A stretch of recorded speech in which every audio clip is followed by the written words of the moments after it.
Welcome back to the Pro Football Hall of Fame for another installment of the Pro Football Hall of Fame's program, Before the Snap. If this is your first time viewing the program today, first off, thank you so much for tuning in. You're going to learn a little bit about what it takes to have a career in and around the NFL. What are those jobs? What it takes to make sure that ball is kicked off, or what happens before the snap every game day, whether that's Sunday, Monday, or Thursday. You'll be able to kind of get an insight to all the cool careers in and around the NFL. If you've tuned in before, we thank you so much for tuning back in for another installment of this program. As always, my name is Jake Ray. I'm the Youth and Education Manager here at the Pro Football Hall of Fame in Canton, Ohio, and I'm excited to be moderating the session today. Our mission here at the Pro Football Hall of Fame is to honor the greatest of the game, to preserve its history, to promote its values, and to celebrate excellence together. And those values we promote are those of commitment, integrity, courage, respect, and honesty, all of which make our Hall of Famers. We were lucky and fortunate enough this morning to have Warren Moon here in Canton, Ohio. Those values made him a Hall of Fame football player, but also makes them great men off the field, great fathers, sons, brothers, dads, members of their community, and truly can make you a great employee in any organization that you work for. You'll be surprised how many times we hear these values today, because they just are so important. And there are only 5 of so many values that the game of sport teaches, and truly can make you the best person that you can be. Before we do get started, though, I want to pass out some specific thank yous. First and foremost, I want to thank all those professors, educators, teachers, administrators who sent this program out to their students who are watching us live right now or watching us 6 months down the road. We thank you so much for allowing us to just be a small part of your students' learning experience. Secondly, we got to thank those students. As always, this program is here for you. That's why we do this program. It's an opportunity for you to start your network, ask some questions, and learn about a career you might be interested in, or learn about what it takes to have a career in and around the NFL. So as always, first, we want to know where you're watching from. So in the chat, live chat there on the live stream on YouTube, let us know what school you go to. Let us know your name. And then want to see some questions. We got Nathan back this week. He's going to be watching all those questions for us. So make sure you submit those questions. The sooner, the better. The more questions we get, the more questions we can ask. So make sure you get those questions in as soon as you can. And as always, let us know who you are, what school you go to, and then go ahead and put your question there in the live chat. So today we are lucky and grateful to be joined by Monterae Carter, who is the Foundation Programs Manager for the Minnesota Vikings. During her 7 seasons with the team, she has launched and managed operations of the Vikings Table Food Truck Program. Primary focus is implementing and engaging health and education initiatives for at-risk youth in the community there in Minneapolis. Vikings Table is the largest program of the Minnesota Vikings Foundation, and to date has served over 32,000 free meals to those in need. She also runs memorabilia auctions, merchandise campaigns, and the Black History Month programming. She's a founding member of the Vikings Diversity and Inclusion Council and hopes to continue that type of work throughout her career. When she's not working to help the youth in the Minnesota area, you can find her helping youth as a member of the Associate Board of the Boys and Girls Club. So if you can't tell, our special guest today loves to give back to the community and sounds like she's in a great spot for combining the things she's passionate for and her career in the NFL. So without further ado, I'd like to welcome Monterae Carter to Before the Snap. Hi, Jake. Thank you. I'm so excited to be here. I just wanted to thank the Hall of Fame for hosting great opportunities like this.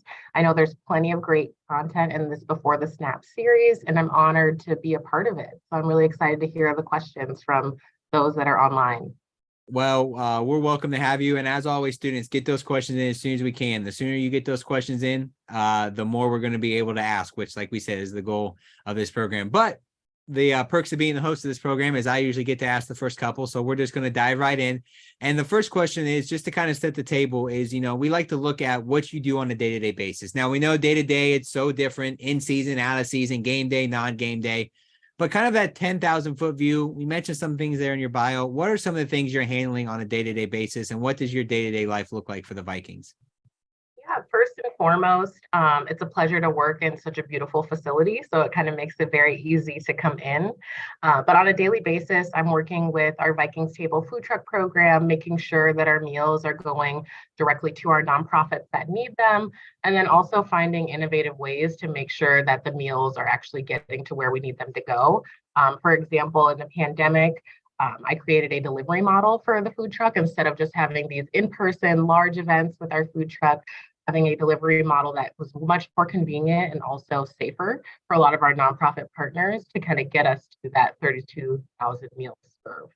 Um, Right now, we're having a away game this week, so not as busy as a home week. Just knowing, we only have 10 opportunities to host those home games. So there's a lot of effort that goes into them to make sure that we can fundraise to the best of our ability, knowing that we have 66,000 potential donors in the building.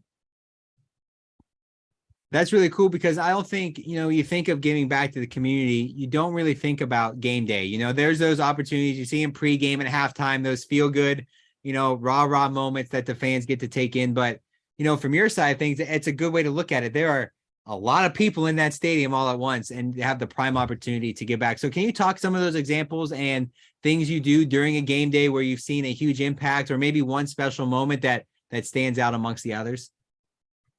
This year, there's always an exciting thing for me every year that I'm working on. But this year, I was fortunate enough to work with Joe Martin out of New York, and he is a memorabilia artist. So we have a collection of helmets, jerseys, footballs with our players' faces painted on them. I then get them signed, and then they're available for auction every single game. They're our highest price items every single game, without a doubt, and they're just really unique. And it's another way that I can kind of build one of my passions for art into my role, and kind of share that with our fans as well.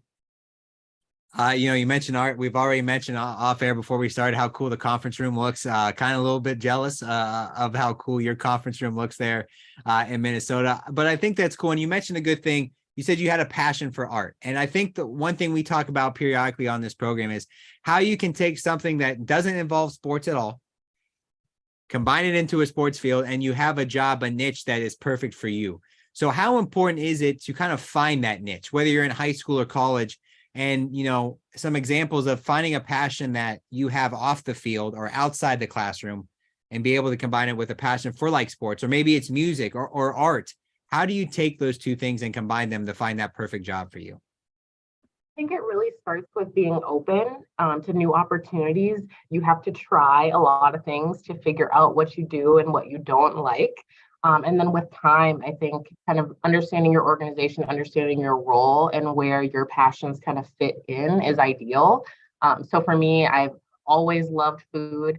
So very fortunate to be able to work on an actual food truck and then to give back at the same time. It's kind of the perfect role for me. I also have been at the Vikings since the beginning of the Minnesota Vikings Foundation. So a lot of things that I just like to do are kind of incorporated into our mission where it makes sense for us.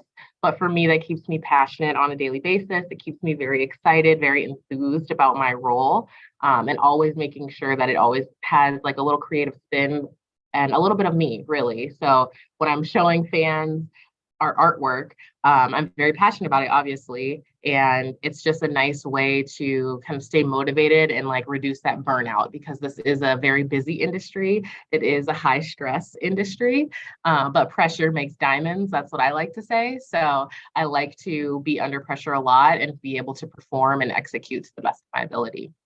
It definitely sounds like you're in a career field that you were meant to be in, and you've combined all your passions into a job that's curated. It sounds like you just picked it out of a little bit of this, and a little bit of this, and it's like, this is the job I want. And it sounds like you get there. But, a lot of people, you got to go through a job or two or three or four before you really get to that certain passion. So how important is it for students and young professionals who are kind of in that entry level, who are a lot of the students we'll be talking with today, to, understand that you're going to have to go through a few jobs before you get that ultimate job. And, you kind of have to put some sacrifices up to get to that job. So how important is it to realize that, hey, you know what, there is a ladder.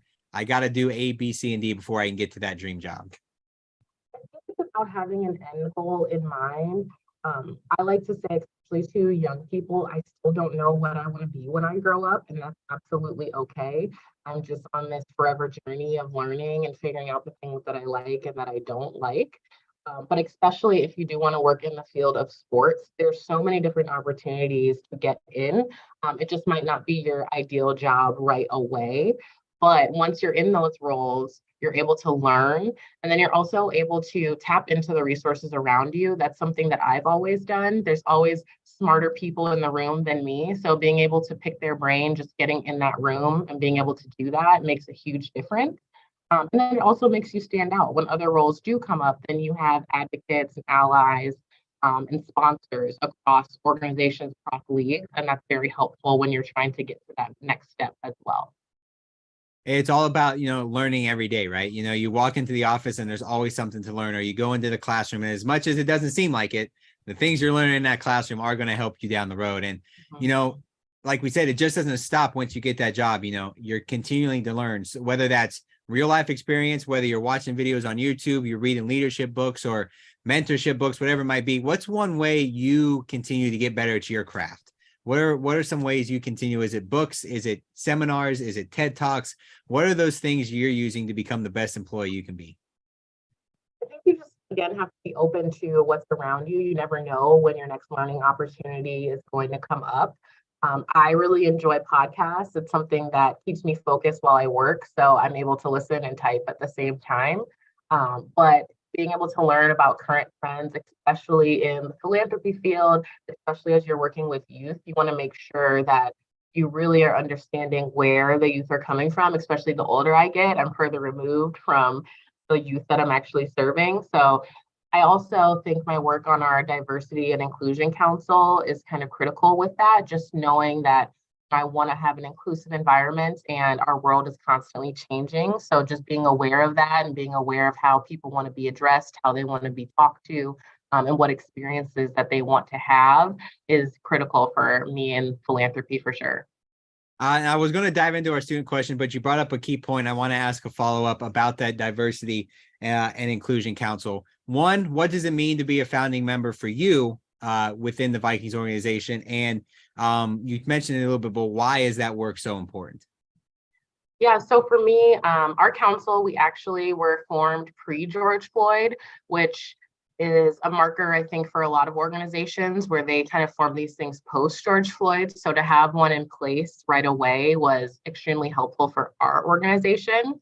I think a group of us raised our hands immediately and said that we wanted to serve the organization in this capacity. And for me, I've been here the longest for our female employees of color for the Minnesota Vikings. So I think it's important for me to understand what's going on in my community so I can be that role model, that representation that, so many youth are actually looking for in this community. And it really is, it's a mindset, right? Like you're looking at how you want to serve people. You want to do that in the best way that you can. So you really need to understand people. It really comes down to understanding who's around you and then also lifting others up. I look at philanthropy as more of a long-term goal of, yes, we want to win football games. That's the goal of our organization. But for me, I want to make sure that the kids know and have the resources to become future employees here as well. So looking at it as I'm just a small piece of this larger puzzle, but making sure that I'm doing the most with my little piece that I can. I think that's awesome, especially in today's society. I think that's something important. It's something that every organization is trying to do. And, I think it builds up that idea of a team. And, we look at the game of football specifically, and we know how teamwork is stressed over and over at every level. But, that bleeds into the business side, into the office world as well.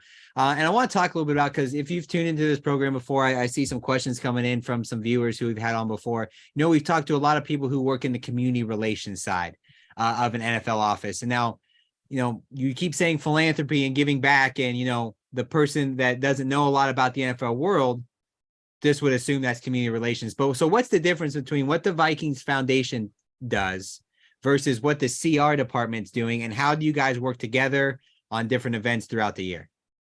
Very good question. So every team is structured a little bit differently. Some foundations are the Ownership Families Foundation. Ours is actually a separate entity from the Minnesota Vikings.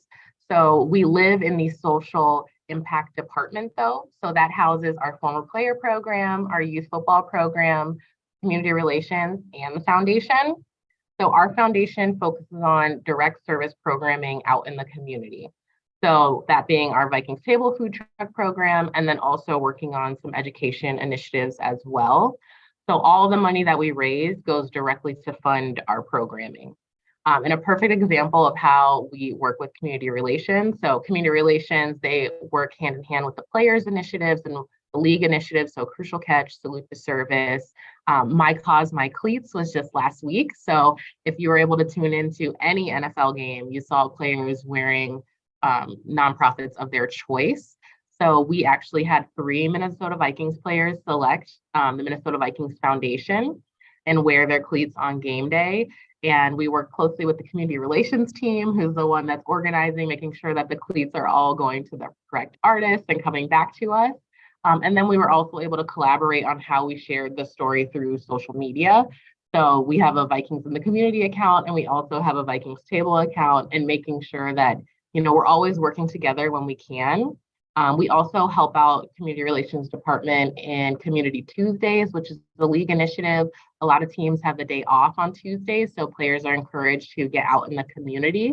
So for example, KJ Osborne wanted to partner with the Boys and Girls Club this year to give out backpacks and school supplies.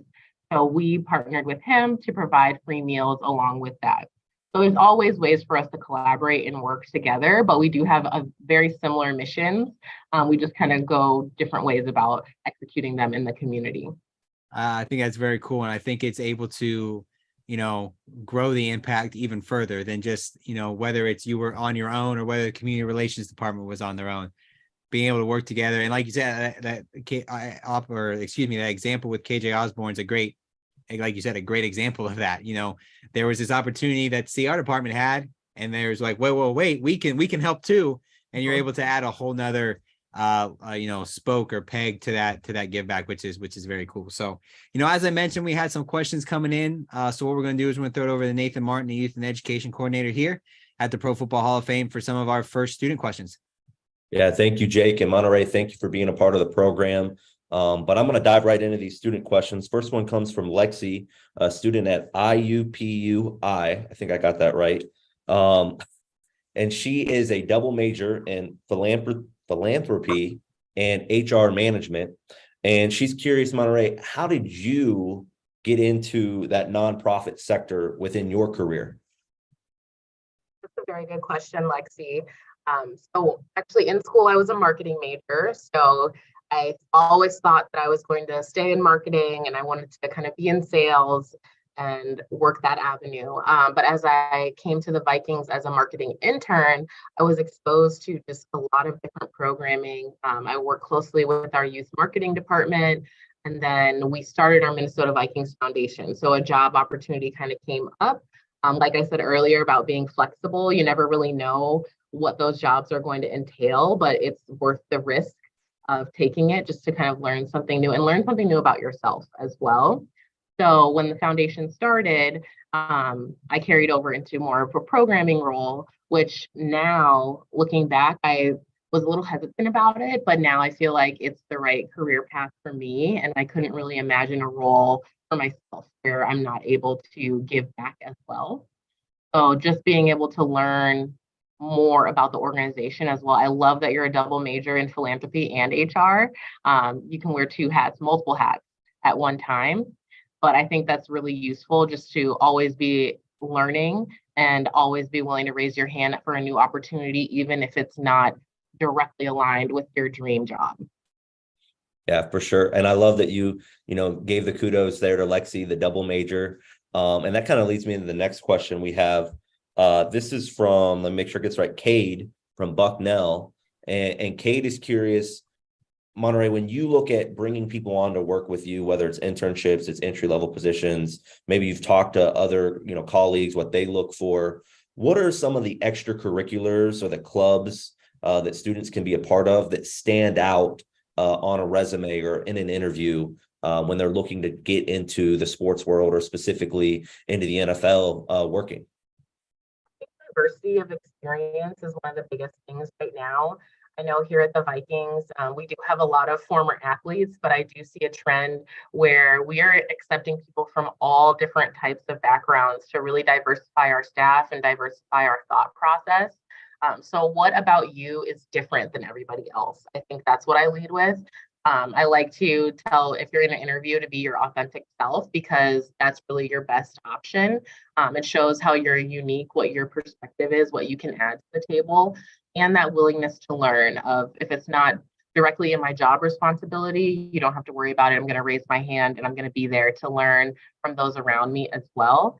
I think that's one of my main things for looking for those to work for our game days, or even as we look at our associate program, what makes you stand out against all the others? Because in sports, we're all kind of vying for the same opportunities, but what really makes you stand out on paper? And then once you get past, the resume portion of an interview process and you're able to actually speak to people, what is coming out of your mouth that makes you different than anybody else?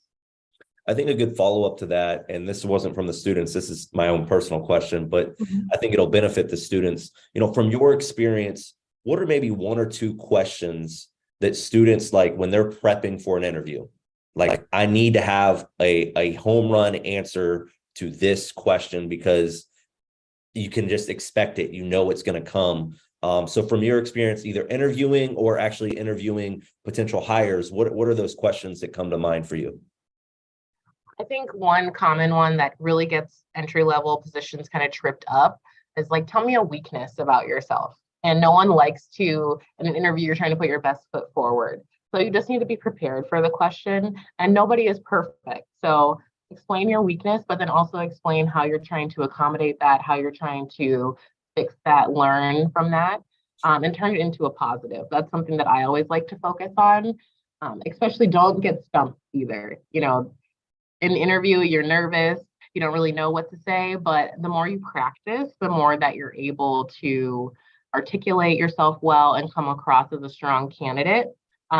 Even for today, I did have some of the questions in advance. So not only did I make sure I read them all thoroughly, I also took some notes too, just so I wasn't stumped. I wasn't expecting anything kind of out of the blue, but just so I felt better about it, I felt a lot more confident. I'm not looking at those notes now because this conversation's been going great, but just knowing that I have those as a resource to kind of tap into if I were to need them. Well, I think maybe that should be a challenge for our students to see if they can come up with a question that'll stump you here before the end of the program. But I don't think these ones will. I got a couple more here I'm going to do. This is from Brian, and I can just tell based on Jake's follow-ups. I was reading, doing some research before we got, this program rolling. And Brian, a student from the University of Illinois, asked the question, there's a lot of intrigue about this food truck program. It just seems so unique.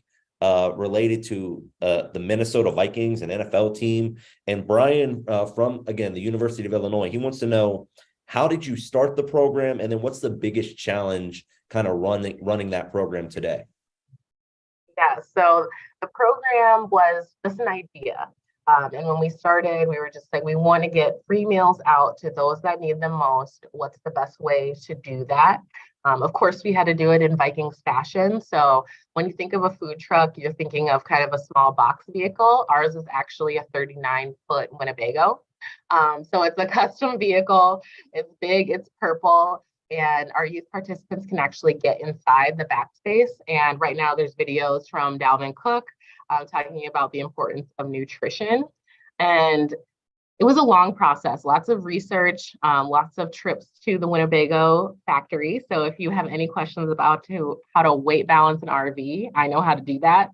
But we wanted to make sure that it was inclusive for people too. So what is your experience like? What is the window height like when a child comes up to receive the meal? Is it welcoming? Is it fun? Does it open new avenues for how you think about nutrition? That's kind of how we went about it. We work with an executive chef that actually cooks on the truck, making sure that we have the best ingredients, the best meal options for our youth.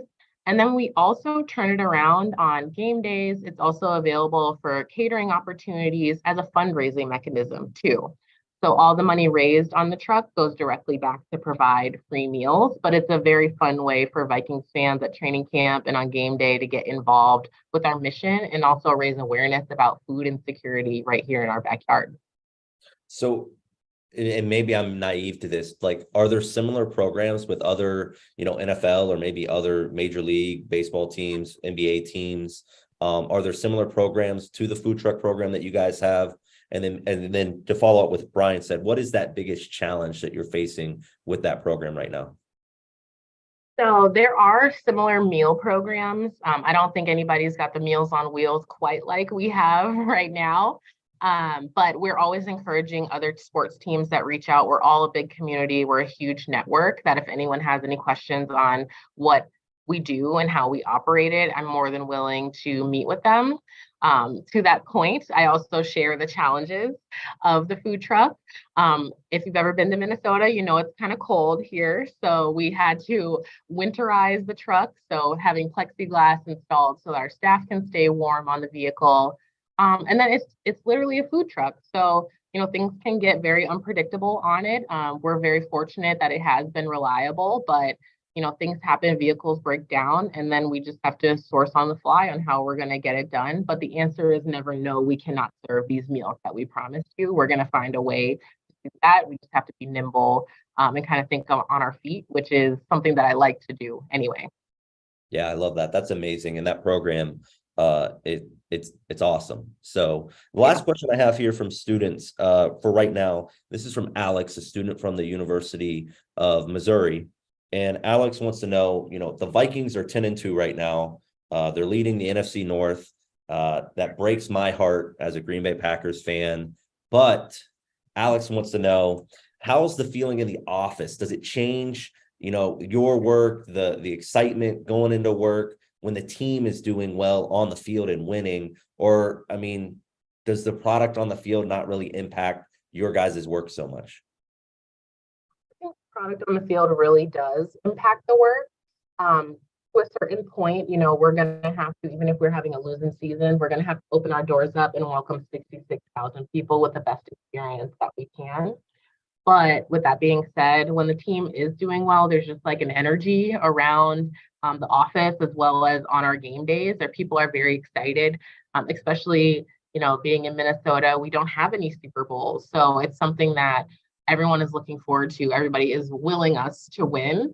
So it's a very exciting time to be here.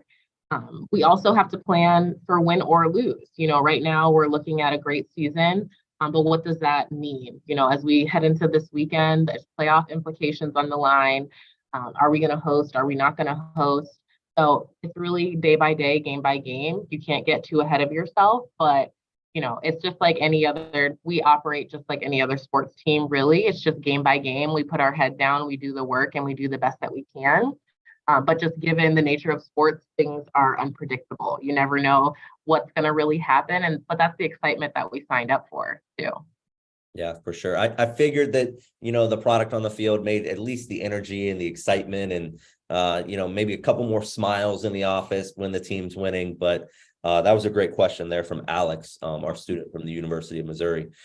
Students, continue to put more questions in. We'll come back to me at least one more time. But for now, I'm going to send it over to Jake to kind of keep the program rolling. Thanks, Nathan. I think we need to talk to Jerry, who we'll see here in a second, about getting the Winnebago for the Hall of Fame and doing some stuff out in the community, because I think that would, when I definitely said food truck, I thought of box truck, food truck. That is exactly what I was thinking of. But it sounds like the Vikings are going above and beyond, which is really cool. I am certain for you, but specifically for the community there in Minneapolis. With that being said, now that we've seen, learned a little bit about there, thanks students for all those great questions. Continue to submit those. We want to see all the great questions you guys have. One special thing we like to do during this program is, we are the Pro Football Hall of Fame, and at the core of what we do, we are a museum. So we like to highlight the museum as much as we can in every program that we do. So we thought, what better way to do that than during this program to go probably the most famous gallery we have here in Canton, Ohio, to our Hall of Fame gallery. So I'm going to send out to Jerry Shockey, the Director of Youth and Education, for a live look into our museum. So Jerry, whenever you're ready, take it away. All right. Thank you, Jake. Can you hear me okay? We got you. Okay. So it's kind of a funny story. I usually am old school. I don't wear earpods or anything like that. And so for Christmas, Jake just got me a pair of ear pods so we can go live and actually not have to use the microphone on my phone. So I've already hung up twice on this conference. I don't know, Jake, if you've noticed that already. So I'm getting used to them. So I want to say thank you to each and every one of you for tuning in here again today. Again, my name is Jerry Shockey. I'm the Director of Youth and Education. I'm the old school guy here, been here for 23 years, and I love what I'm hearing here today with the Winnebago and the food truck. I mean, just near and dear, all three of us, not only we involved in the community through our jobs, we're also through our communities just personally, through various organizations that we're all involved with on a personal level. So hearing these things today just does my heart well. So, Monterae, I appreciate all you do for not only for the game of football, but more importantly for people and just helping people. And so that's where our hearts are at as well. So, I'm here in the Hall of Fame gallery, and think about this just for a second. All right, so since the game has been started to be played, there's been about 300 million that have played the game at all levels throughout its history of the game. There have been about 5 million that have played it at the collegiate level. There have been about 29,000 that have been paid to play, coach, officiate, or administrate the game. But there are only 362 members of the Pro Football Hall of Fame. And guess where 5 of those are from? I bet you Monterae guessed, from Florida State University. And so guys like Fred Biletnikoff, Derek Brooks, Leroy Butler, Walter Jones, and many of you know primetime Deion Sanders, 5 members from Florida State University, obviously a great football program. And so, Monterae, can you share a little bit about what your college experience, how it prepared you for a career in the NFL and to do what you do here today? How did Florida State prepare you to be where you're at here today? Yeah, so Florida State was a great selection for me to go to. I played soccer there for a little bit. That's kind of what brought me in. And then I really wanted to go to a football school. I was talking to my family about this, and they actually reminded me of that. I didn't recall that that's what I wanted when I was looking for colleges, but I went to St. Thomas Aquinas High School, which is a really big football school. It's kind of what I'm used to. So carrying on in my college career, that's kind of the environment that I wanted to thrive in. Florida State has an excellent business school. So I don't actually have a sports marketing degree. I just studied marketing. And I have a minor in communications because I switched my major, which if anyone has questions about that, happy to get into. But I really enjoyed my time at Florida State. I think one of the best things that they did for me, as well as all the athletes there, is that they take us through an etiquette course. And I think it's been really helpful for me, especially as you grow and you're trying to learn how to network. Eating and drinking is a part of that. So knowing the appropriate fork to use, that kind of helps you out and it puts you at ease when you're in these networking situations that might be uncomfortable to you. And I think some of the relationships that I made at Florida State, they still ring true now. Dalvin Cook, who hopefully will be a Hall of Famer, actually is a Minnesota Vikings player. And I met him when we actually went to college together. And now he is one of our largest supporters of the Minnesota Vikings Foundation. So you never really know when those relationships will come into play. But Dalvin has selected us for the last 5 years for My Cause, My Cleats. We are his nonprofit of choice. And I think a lot of that has to do with the relationships I was able to build in college and then carry through once I got to the Vikings as well. Well, thank you, Monterae. I appreciate it. Thank you for your time here today. Students, again, just a reminder, make sure to get those questions in on YouTube Live. We want you to ask those questions here today. It's an awesome opportunity for you guys to network. You're probably also going to get a LinkedIn update as well as far as being able to connect with Monterae. Just an awesome opportunity for you to start networking and start your career. And I know myself, Jake, Nathan, and I'm sure I can speak for Monterae. We're here to help you, to take the next step in your life. So please take advantage of the opportunities before the snap. So Jake, I'm going to send things back to you. Awesome. Thanks, Jerry, for the live look in there to the museum. Always appreciate seeing all the great things we have going on in the museum. As you can see behind him, it wasn't a video. I mean, it was live. There were people walking in behind him, looking at the camera, all of our visitors we have in there here in the museum today. And I want to talk a little bit about your college experience, Monterae. We always know that it's always important to experience college, get away, learn, kind of put yourself out there on your own. And, that that theme kind of goes right along with networking as well. There's people like myself who really didn't like it. I didn't like putting myself out there. I was the shy kid that didn't really want to talk to anybody. But looking back, it's something I could have done a lot better on. So, professors and educators stress all the time on how important it is to network.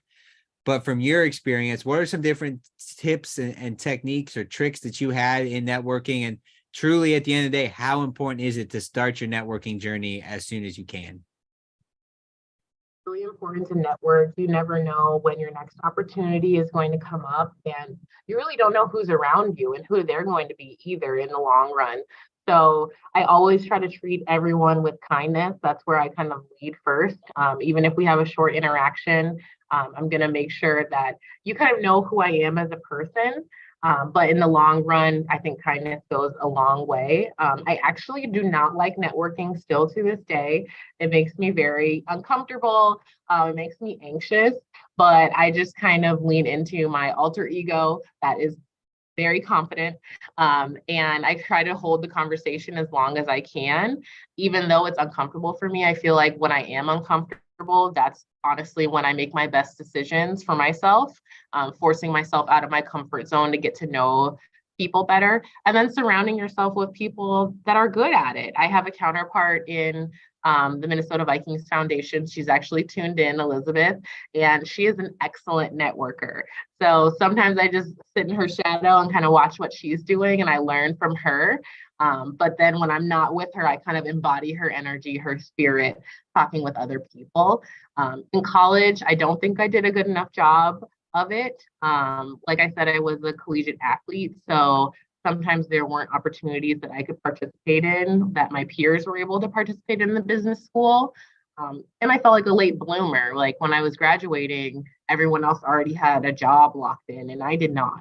And I felt that pressure, that constant pressure to kind of live up to what they were doing. But now looking back, I can say I was on the right path for me. And sometimes it does take patience. And I think that's something that we often forget. We want to go, go, go. But sometimes you have to wait and find the best strategic opportunity for you.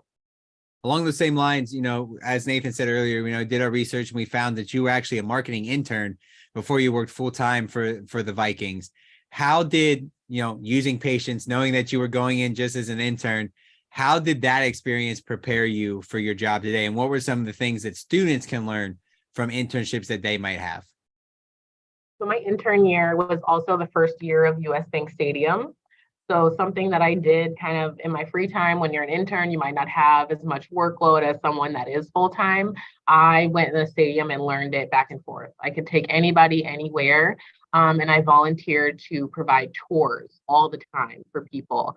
And that was a great way for me to, one, get out of my comfort zone, but also be comfortable with what I'm talking about. So it was impressive to a lot of different people coming in that I've never seen the stadium before, but it also was a way for me to help out a variety of departments that just needed someone to provide a tour. So I was always willing to do that. And I think that opened up different opportunities for me to work other events. So I worked anything and everything that I could my intern year. And I learned so much about the organization as a whole. And I think that also helps you progress in your career because you know how people like to be communicated with. You know what their stressors are. You know what their strengths and what their weaknesses are. And I think that makes you a more well-rounded employee when you're getting to know where other people are coming from outside of your department and within your team too. Sports are so unique in that they provide an extra level of experience, that not a lot of people who work as, they work in for a foundation that not involved in sports. So we always like to ask the question, up until this point, when you're retired, kicking back in your living room, what is that one moment or experience or game or thing you saw that makes you go, wow, I can't believe I was there? So far in your career with the Vikings, has there been a moment like that for you? On the field, Minneapolis Miracle was huge. I don't think I've ever felt so overwhelmed in a professional situation that honestly had nothing to do with me. But it was just a huge moment for our staff to have that play happen in our stadium. I'm not sure what our work responsibilities were during that time because everyone was locked in on the game, which is a rarity on game days since we're so busy.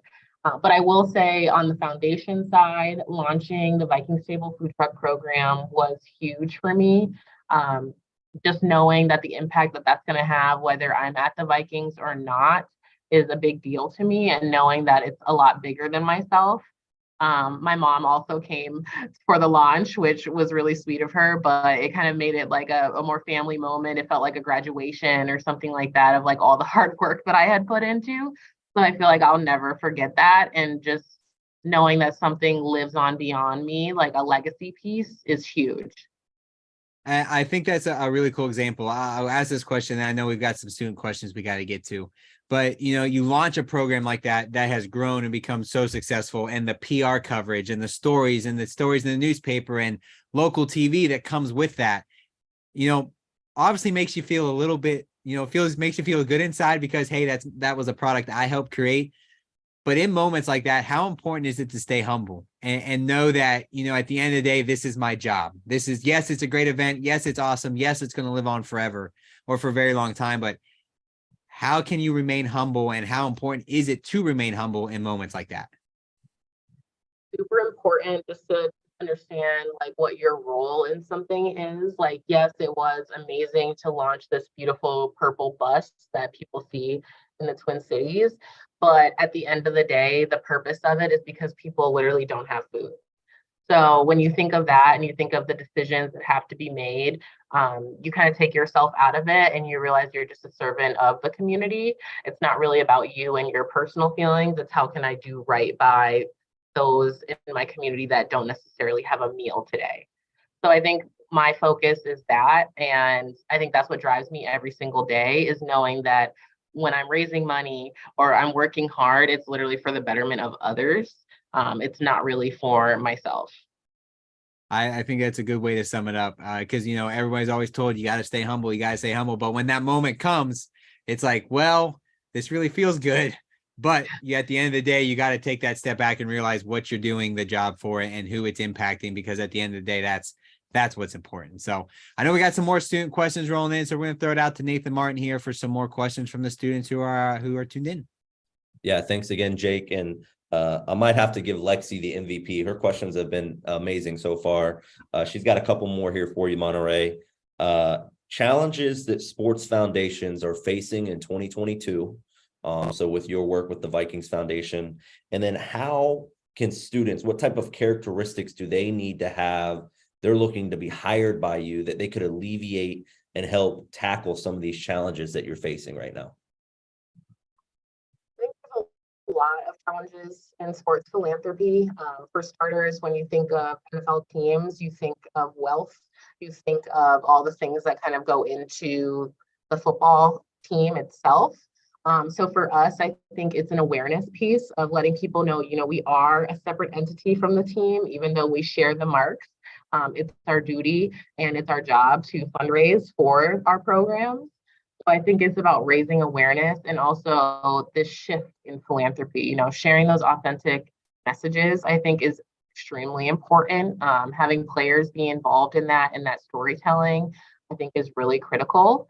And also, other things that we're dealing with is like sports gambling and, split the pot raffles and those kind of things also come into play, which are out of our control, but it's things we're dealing with on a daily basis. So having young people come in that are, we're not expecting you to be experts, but we are expecting you to take the time to do the research to help us be equipped to handle this ever-changing landscape. None of us thought 2 years ago that we would all be at home for a month. So you have to be nimble, you have to be able to pivot because you never know what the next thing is going to be in the sports world and the world as a whole. Yeah, you mentioned being nimble and being able to pivot. I think one of the best characteristics if you want to work in sports is how flexible are you? Because it's ever changing and you just have to be able to adapt and make the best of every situation that you're presented with. A couple more student questions here. Brian, again, all these students, I love that they came up with follow-up questions after they asked an initial question. Brian wants to know, what was the biggest challenge that you had as an intern? You talked about, didn't have maybe as big of a workload. You led the tours, and that sounded like a lot of fun. I mean, how cool would that be in a brand new stadium to just be walking around giving people tours, in addition to your marketing work? But what was the biggest challenge you had in that internship? And then how did that prepare you for your work you do with the foundation? Because you're not really in the marketing world per se anymore.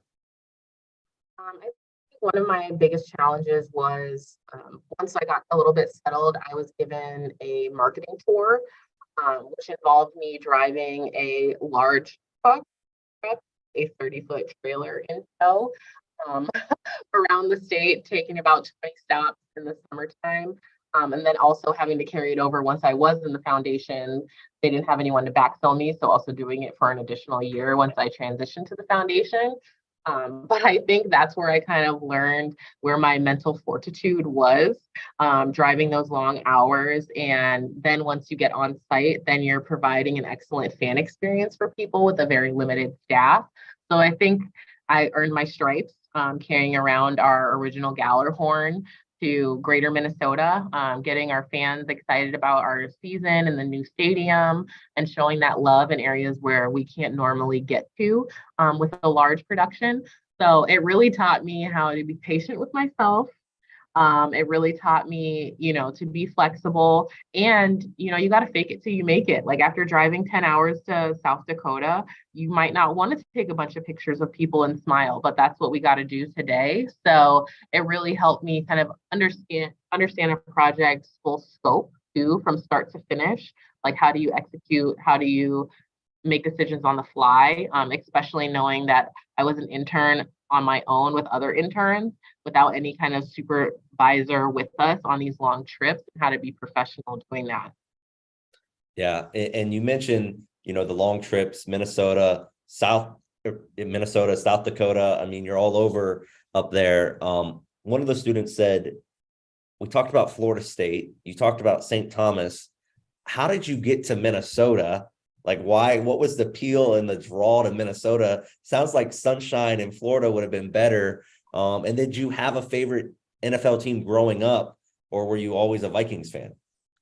Okay, so I was born in Minnesota, but everyone's like, it makes sense. I spent most of my life though in Florida. So depending on who I'm talking to, most of the time, though, I will claim Florida because I do not like the winters here. So it wasn't that unfamiliar to me, but I think what a lot of youth that are probably listening on this call are in the same position, that if you want to work in sports, you often have to move. Your local sports team might not have an opportunity for you, or they might not have an opportunity that's in the department that you kind of want to go into. So a lot of these entry level roles, you are required to move to get that experience. So I applied to several teams all across the US, even across leagues. And the Vikings is what stuck for me. So I ended up taking the internship. I like to call myself like a senior intern. It was like my third internship out of college. So my parents were saying, this is the last one. Like, we're not taking another internship after this. So I really had to make it work at the Vikings. But it's been nice for me too. It's kind of a homecoming. I do have some family, some friends that are still around here. And I've stuck here now. This is my 7th season with the team. So you never really know, like I said, when your next opportunity is going to come up. And for me, it just happened to be in the frozen tundra, which it was freezing today coming in. But it's just something that, it's part of the Minnesota grit. Like, we're tough. We're going to show up no matter what the weather is. And it's kind of a pride thing now. Yeah, for sure. I don't know about using frozen tundra with Minnesota as a Packers fan, but I'll let it slide. I got one more question here from a student, and I love this question. This is Cade, and I don't know if we've ever had this question in the history of Before the Snap. So Cade wants to know, are there opportunities for you to interact and contact the higher ranking employees within the organization? Because you think about growing your career, promotions, it's important to network. We've talked about that. Well, a lot of times you want to network not just with the people at your level, but the people that are above you that are probably going to be hiring you and giving you those promotions. So what type of access, I guess, and contact do you have with those people working in an NFL foundation and for an NFL team? Foundation is especially important to me just because of all the different groups that are involved. So I report directly to our Vice President of Social Impact. He is also the Executive Director of the Minnesota Vikings Foundation.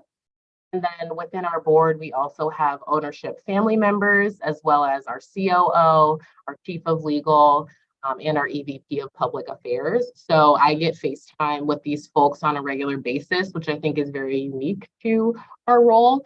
Also means that we need to be buttoned up. We need to have all the answers. We need to make sure that we're prepared for every and any scenario. But I think that the access that I've been given has really taught me, one, how to operate a foundation, but it shows me how the team operates as well. So how are they thinking? I try to think for them before we get into the meeting of what are they going to ask me? What are their specific hangups in this scenario or in this problem that we're having? And then learning from them, giving them the opportunity to, hear from them, I think is huge, but also the opportunity for them to hear from me because I'm boots on the ground. I work with the kids directly. So my voice is important in those rooms. Yeah, that's amazing. I love that you're able to just rattle off of, several different people that you kind of get that FaceTime with, you get to work with. And, who knows, it might lead to something bigger and a better promotion, I guess, with the Vikings, or it could just be a solid relationship that you just love the work that you do there. Regardless, and I think it's important for our students, like, you never want to approach those relationships as like, how can you help me? How can you help me get the promotion? Like, it's got to be mutually beneficial for both people. And you can tell, like you're saying, you go into those meetings where you're like, I got to be prepared. I got to be buttoned up. I got to have answers. You're not just looking for the next rung up the ladder. So Monterae, I want to thank you so much for answering all these student questions. I thought the students did a great job coming up with some good questions. I don't know if they stumped you, but they did a good job, and hopefully they'll follow up and connect beyond this with LinkedIn or some other manner. But thanks again for being a part of Before the Snap. And I know Jake's got one or two things he wants to wrap up with, but on behalf of myself and the students, thank you.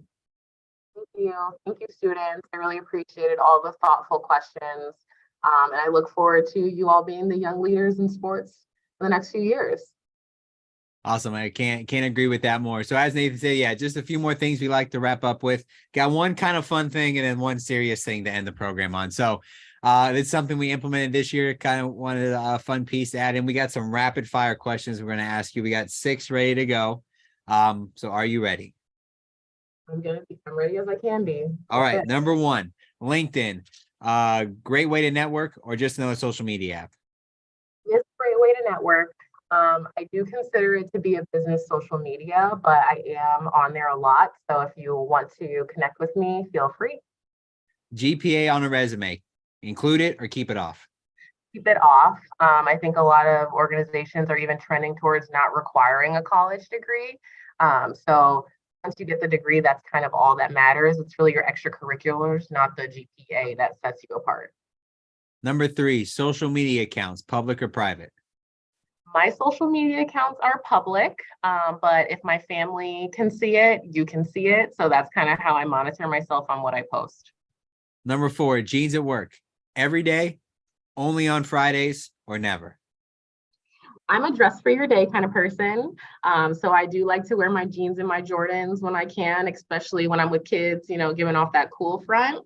But days like today, I did dress up a little bit more for a Friday, but knew I wanted to feel confident in myself sitting here on video with you guys. Awesome. Number 5, coin toss, heads or tails? Heads. And then finally, number 6, you score a touchdown, your go-to touchdown celebration. I think I have to, honor Justin Jefferson and do the gritty.